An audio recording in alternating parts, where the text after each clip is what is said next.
When I was told that I'd be teaching a group of 30 or so fifth graders, I'll admit that I panicked a little. I've never really related well to younger kids. They frustrate me more than anything, and I'd really been hoping for a high school class. I was afraid that they wouldn't listen to me, and that they'd be too easily distracted, and that they wouldn't be interested in what I had to say.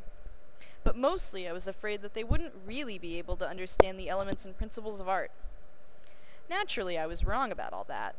They just needed the right project, and while my final project wasn't perfect, it definitely held their attention and got them excited and interested in art.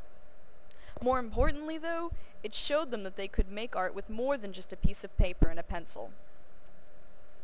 So I brought in feathers and bones and snail shells and string and rocks, and they brought in the coolest stick that they could find in their neighborhood.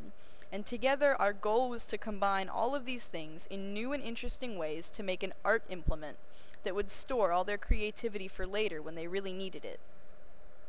I showed them how to tie and wrap the string to their sticks in a couple of different ways, and then I showed them a couple of different ways to tie and wrap their objects with the string to their sticks. But after that, I let them run wild, creatively speaking, and the results astounded me.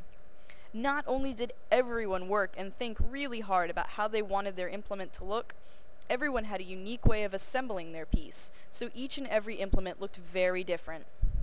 Some students wrapped the string around their stick in very specific patterns and only used color in a few places, while others focused more on the objects that I'd brought in and decided very carefully where they would put them so as to better show them off.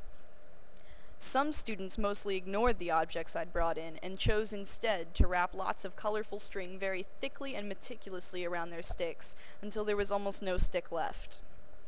A few wrapped their string in a very chaotic manner and practically embedded the objects that I'd brought in into the tangled mass that they'd created. But everyone proved that they did understand the elements and principles of design and proved it to me in this project. They may not have been able to articulate why they'd done something very eloquently, but they knew how to do it, and they knew that it looked good. And I think that's definitely worth something. In the end, I think I really expanded what they considered art to be, and hopefully showed them that literally anything could be used to make art. If nothing else, at least I know they had fun.